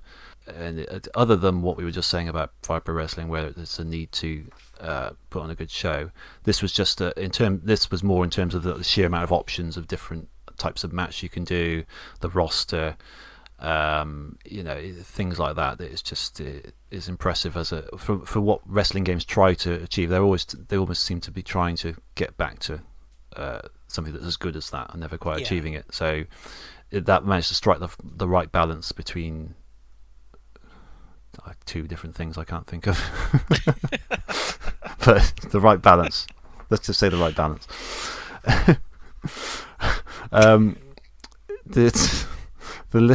The listener award is the award decided by you, the public, on Twitter. I've been putting out tweets which you can vote on by retweeting and liking, if you could be bothered. And we have got the top one will get 3 votes. The middle one will get the runner-up will get 2 votes, and there's a third runner-up which will get 1 vote. Although in this case there's a tie for the third place, so getting half a point each is WWF No Mercy and Fire Pro Wrestling World. They get a half a point each. There's the third pick. The runner-up is Banjo-Kazooie, gets 2 points, and the winner is Stray, which gets 3 points. Nice. So thank you very much for voting. But the final. You can't say thanks very much for voting after just being all passive aggressive with if you could be bothered. That's not very nice, is it? That's not going to get people to vote. We don't get many votes. We don't. The thing is, so. You At the same time, I'm thanking those who did bother to vote, but chastising those who did not. You know who you are.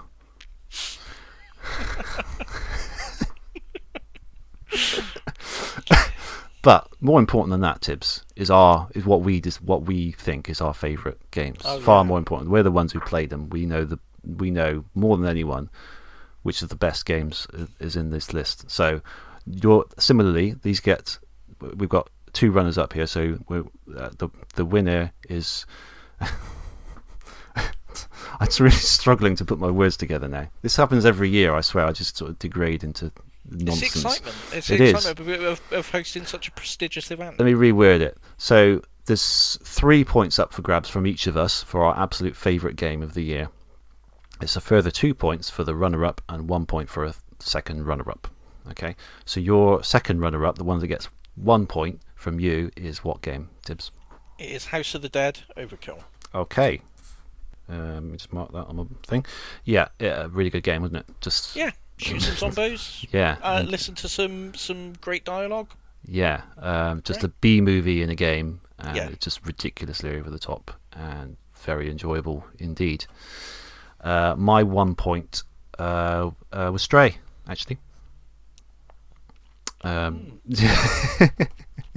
That still makes it the third best game. I still liked it, but there's a couple more that I liked a bit more. I know that I can tell where Stray is coming for your list. Don't worry about that. So I'll let you talk about it when it inevitably gets to your favourite. You go ahead and explain yourself. Go on. No, I liked it. There's a couple more games I liked a little bit better. That's all. Not a mark against Stray. It was a lovely game with a lovely cat. Just didn't quite get to the top for me this time. But what? Well, thanks for joining us on the last episode of Bottom Up. It's been a nice 48 episodes. Oh dear. I knew this was going to cause tension. I jest. We don't want a repeat of the medieval situation. No, we don't. No, that ended badly, didn't it? That was a sour point. Yeah. Oh, dark times. No, that's fair. That's a good choice. Yeah. Okay. So your one. No, you give me my 1 point. What's your 2 points? My 2 points is Kirby. Good. Yes. Okay. 2 points for Kirby. Yeah. Anything you want to add that you haven't said about it already? No. He's pink and round. He bounces on the ground. He's Kirby. Pink and round and bounces on the ground. Hey, they should use that. Yeah, they should, shouldn't they? Great. Yeah. My 2 points was Banjo-Kazooie, actually. Okay. Yeah, it was between this and another game. Obviously, it's one of my favourite games of all time, and it's difficult to decide whether you want to put that as your favourite in this situation or not, but I was kind of going by not so much my original experience with it, but how much fun I enjoyed replaying it. Yeah. Which I did a lot. It was there was lots of things I'd forgotten, and it was one of those games where I was just playing it every night and having a great time with it. For the reasons I've stated in the episode and earlier this evening, it was just a lovely, characterful game with loads of great gameplay. So, yeah, good choice. It's good. So, hang on, this is your final pick now, isn't it? Yeah. Yeah, I'm getting confused, and I know what it is. Go on, what it is. What is it? I mean, it's obvious. It's obvious. It's Power Shuffle. Well, it's Power. I was going. Poor Power Shuffle. Poor Power Shuffle. I really like Power Shuffle it's a good as well. game. Yeah. We'll talk about it. No, my choice is Stray. Yeah, of course it is. Because I like cats and I like that cat and I wanted him to find his friends. Yeah. Got sad at the end. It's a good game though. It's a good game. Yeah. It's a great game. It should have been Game of the Year, really, shouldn't it? In that stupid Game Awards thing that's trying to pretend to be our Game Awards. They tossed it a bone by giving it like best indie game or something. Yeah, come on, Game of the Year, surely. Yeah, Game of the Year. What did win Game of the Year? Some rubbish or something, wasn't it? I don't know. Probably God of War or something. It was that. Probably that. Was it? That. Yeah, probably that. It's the sort of thing that that gets or Game that. of the Year. That was. I can't even think of what it's called now. That Dark Souls sequel thing. Oh, Elden. It might. I think you're right. Probably that. It was Elden Ring. I never played it. I don't know anything about it, but it's rubbish. Well, there goes the remainder of the audience. Bye. Next month on the book club, Elden Ring. No. So you are. You've done your. I'm rubbish at this because it gets someone else to do this. You've done your. That was your thing. This is my pick now, isn't it? Yeah. Yes. So my number one pick is Kirby in the Forgotten Land. Okay. I had so much fun with this with my daughter, particularly. Like she was really into this game and she loved it. She kept wanting me to play it, just sort of watching me play it, and it's just that I think more than anything, it's a great game. It's a really, really solid game. It's worth being in the top 3 anyway. But I think that more than anything else, and just our relationship with the game as well, has put it as my favourite, really, because. And it's lots of things as well. It's just like the way the Waddle-Dee Town builds up as you keep playing, and you get more stuff that unlocks, and like the little mini games and things. And she loves all that. And the additional things in all the levels. Normally I don't bother with that stuff. This time I really enjoy going back and just trying to find all those Waddle-Dees. Sort of even after we talked about it in the book club, we were still playing it and just going through it, and it's just great charm, great music.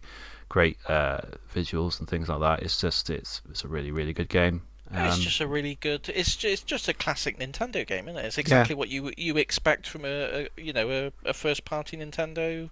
Exactly, and it just ticks all those boxes.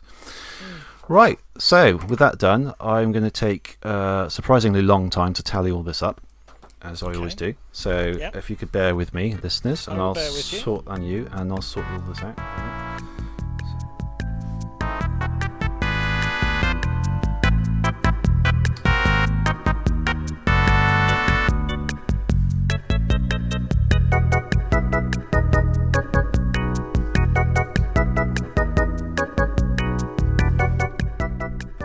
Interesting so far. It's interesting.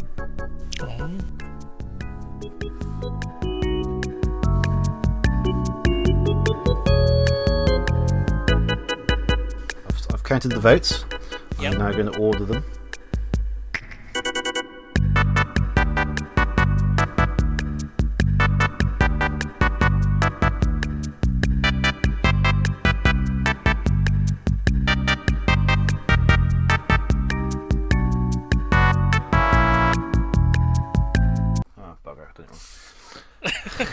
I've ordered them. I've counted them right, but I've ordered them wrong.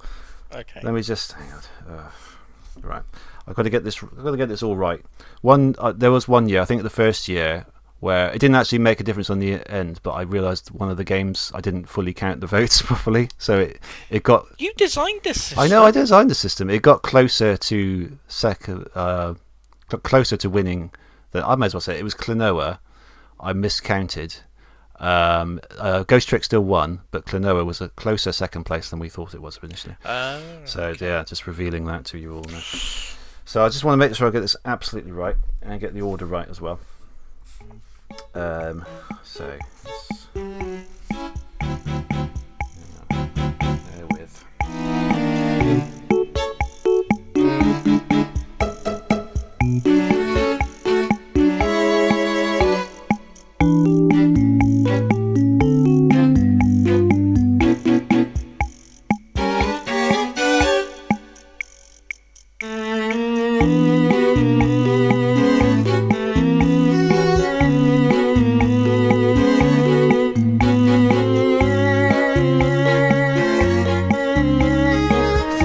Again. Why is this so fucking hard? Come on. Right.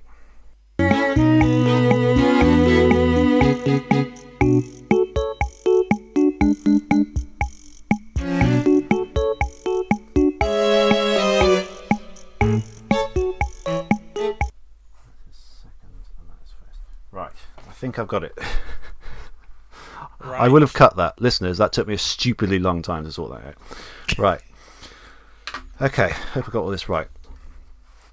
So, in joint 10th place with 0 points, and that doesn't mean that they're bad games, because they're good games. They're all good games here, but in joint 10th place was Skyblazer and Power Diggers.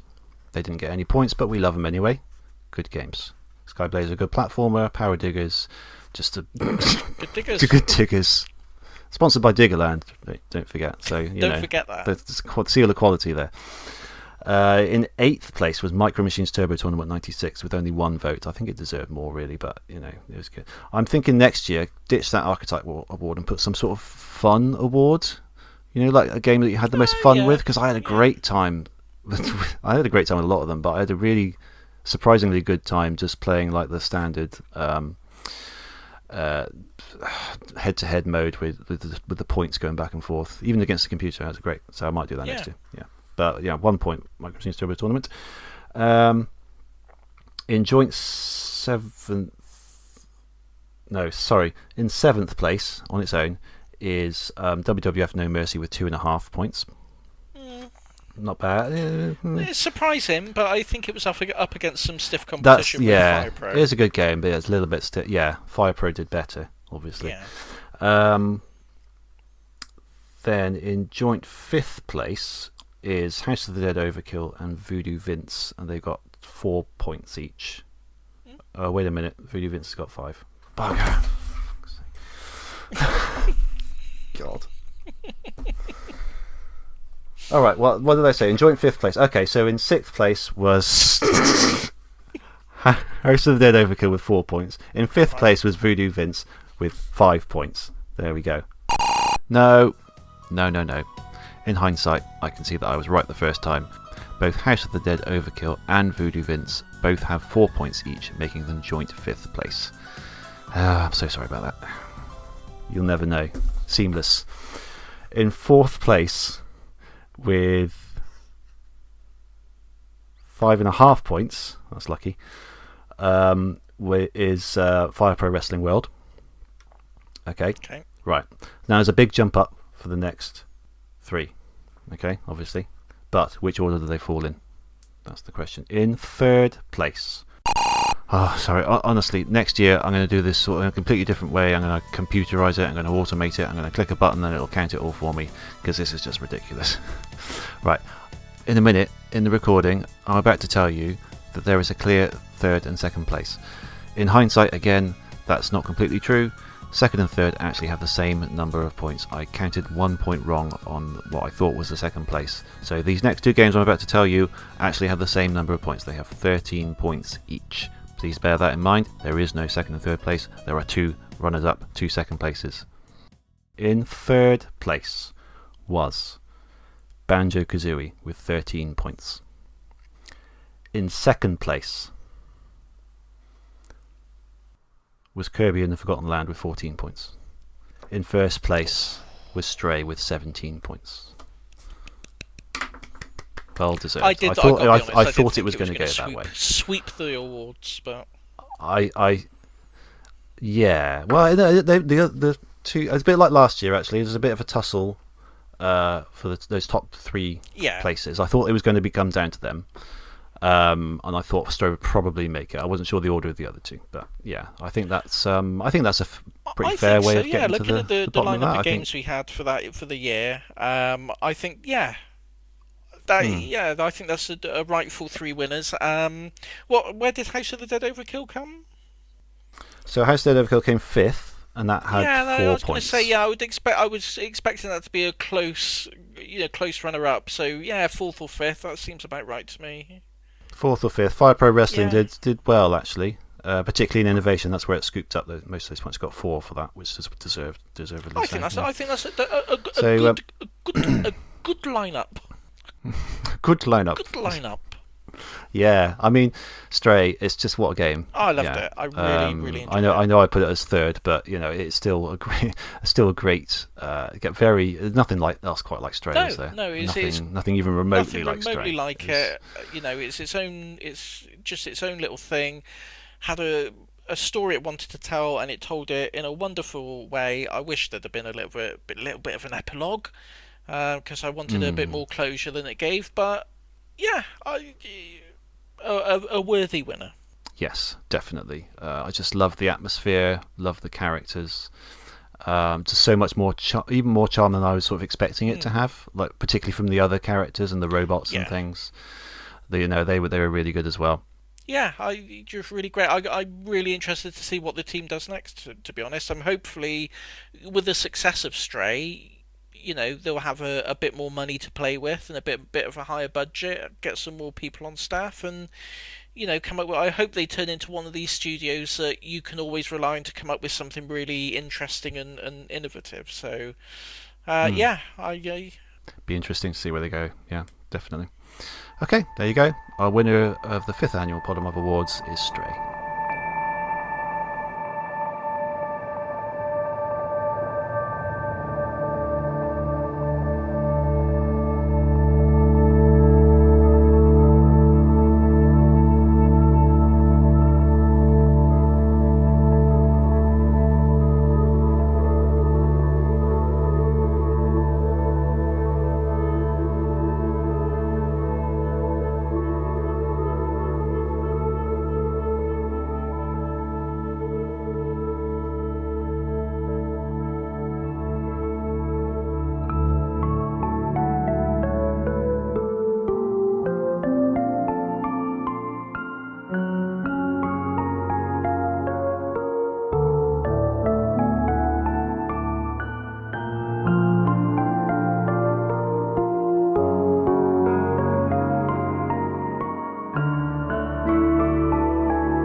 So next month, this is our 49th episode.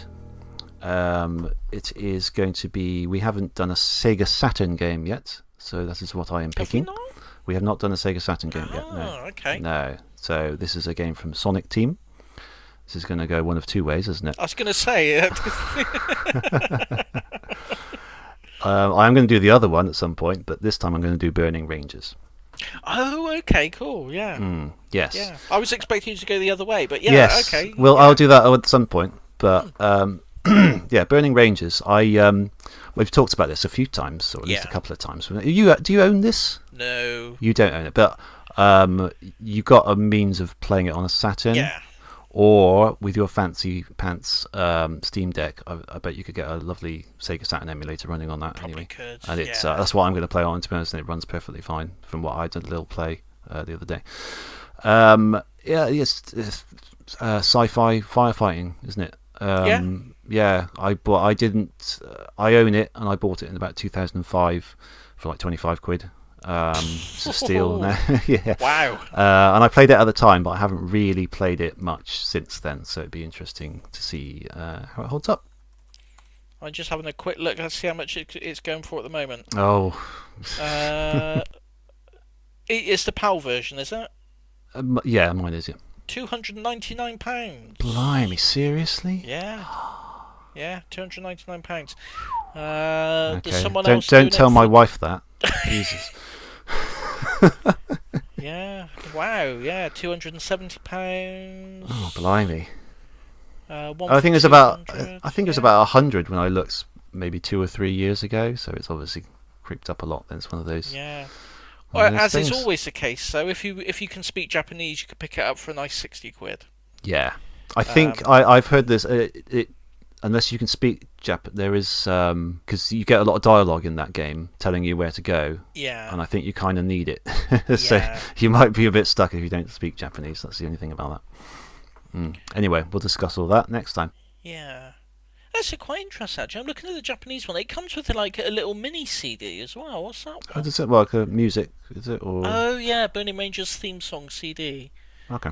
Yeah, and a little 8cm CD. That's so interesting. Yeah, but there you go. Yeah. So play it however you can. No one's going to judge you if you don't spend. We don't judge here. £299. Yeah, we're not asking you to do that. No. No, don't do that. No questions asked. Yes, Saturn emulates very well these days, so do that. Or you can play it on a Saturn with a thingy in it, can't you? Your little thing that goes in the back and your flash thing, whatever it's called. I don't know. It's too late. I'm tired. Figure it out anyway. Go and look it up. Right. Also, episode 50 is coming up soon, and I might as well let's announce this now. We are going to celebrate episode 50 by playing a game that is a sequel to a game that we have already done. But we don't know what game that is yet, though, do we, Tibbs? No. We're going to pick. We haven't quite figured out how we're going to pick, but we're going to he's going to throw some suggestions. I'm going to throw some suggestions, and we'll get some sort of randomizing thing, and we'll pick. But yes, the key component to that, it will be a sequel to something we've already played. So it'll be interesting to compare and contrast. So that's going to be episode 50. I will tell you one of the. Can I tell you one of the games I'm going to throw into the ring? Yeah, world exclusive. Go on. Yeah. Overblood 2. You actually are you? Yeah. I was thinking about doing that, but I thought that you wouldn't want to you wouldn't want to risk playing that. Okay, yeah. I'm up for Overblood all 2. be guaranteed, AAA winners. No. You've got to have a little bit of a A wild little bit card of spice in there, yeah. exactly. I think that would be really funny if we ended up playing Overblood 2. Perhaps we should just do that anyway and ditch the others. Okay, fantastic. I'm looking forward to maybe playing Overblood 2. Yeah, great. Okay, so that's that. Episode 49 is Burning Rangers next month in January. In February, we're doing episode 50. In episode 51, we're hoping to get a guest on as well, aren't we? Yeah. But we'll leave that later on. But we're hoping to get a guest on for 51 if he's available. So, some things there. If you want to contact us, we are on podemup@gmail.com. On Twitter, it's still there. Still hasn't fallen now. apart as people were saying it's going to. Desperately trying to get people to jump onto other social platforms to keep their followers, but still there. You can follow us at podemup, and podemup.live is our website where you can see all our past episodes. A couple of things I wanted to mention here. We're now on Amazon Alexa. If you ask, okay. that was happened a couple of months ago. If you ask, and I've tried it and it works, if you ask your helpful friend in the corner there to play the Podemup podcast, she will happily oblige. I think I've noticed recently that accounts for quite a lot of our recent listenership in our stats. Oh, okay. I don't know if that's because people are asking for something else and Alexa is bringing them us. You know what we should do? Yes. Right. Official Podemup ringtone, and the ringtone will just be us saying, Alexa, play Podemup podcast. And then whenever someone's in public or they're around someone's house, someone rings them, bam, instant listeners. Instant listeners, yes. Genius. Yeah, so we're getting quite a few hits on the last couple of episodes, but I don't know if it's because of that. So I was wondering if it's worth... I keep trying to get listeners to get in touch with us, and you don't always. Sometimes you do, but you don't. So I kind of want to know who's a regular listener, how long have you been listening to us, and what do you listen to us on, right? So if you get in touch with us via email or Twitter, tell us that. I'll make a nice list of people, And if you want, I've got like we were talking before, when you were going through all your old backlog of Steam codes on your Humble Bundle, I've got a load. You can have one if you want. If you do that for us, I'll give you a free Steam code. How about that? Can't guarantee it's a particularly good game, but you can have it nonetheless. You can guarantee it will be a particularly good game. Yeah, I could guarantee it. There's still a few Sonic games in there that I've already got that I tried to give away years ago, and I think in our first Podemup Awards that I think a couple of people took me up on, but they're still sitting there, so you can have some of those. Listen, don't say. I don't think. I got some codes I literally couldn't give away. It's really going to bring the crowd. So. Yeah, but now that was when we had a few piddly people listening. Now we've got all of these people listening on Alexa. Yeah. So they'll be coming in floods. To get one of my Steam codes. So I don't know what else I've got. I haven't looked, to be honest. Obviously, it wasn't good enough for me to to put in my library, but it might be something that's right up your street. You never know. Your Steam codes bring all the boys to the yard. Yeah, if you get in touch and tell us seriously, if you've been listening for a while, however long you've been listening, roughly, what you listen to us on, anything else you want to tell us about what you think of the show, suggestions and things, that'd be great. But yeah, if you can do that, I'd love to hear from you. And yeah, you can have a free Steam code. So do it. Not that guy who gave us a bad review on Apple, though. No, not him. No. Not the 1-star one. Yeah, I looked at that the other day. It's still sitting at 1 5-star and 1 1-star. So that's another thing. If you listen to us on Apple Podcasts or whatever it's called, give us a 5-star ideally, but give us a rating, and just try and get that average up a bit higher. That'd be good.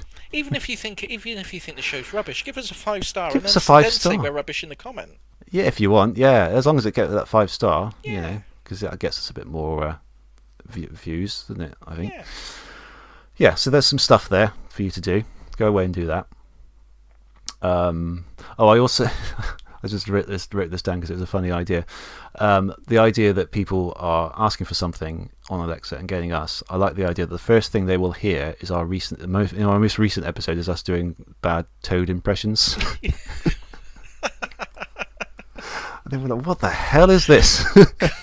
What's gone wrong with the Alexa? She was working fine earlier. She's gone wrong. She's gone crazy. Right, I think that's all I wanted to say, unless you got something else to say. I think you've covered it all. Yeah, okay. Well, it's getting late now, and I've lost all coherence. So, thanks for tuning in. It's been another year, anyway, another year of Podemup. We've got a new season 6 of sorts next year.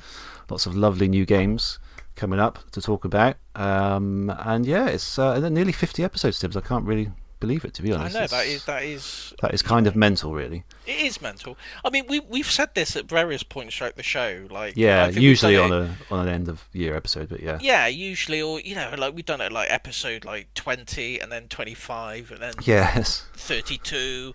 But like when we started it, I really don't think that either of us expected that like 5 years later we'd still be. No, I don't think so. Be sort of cracking on at it. So.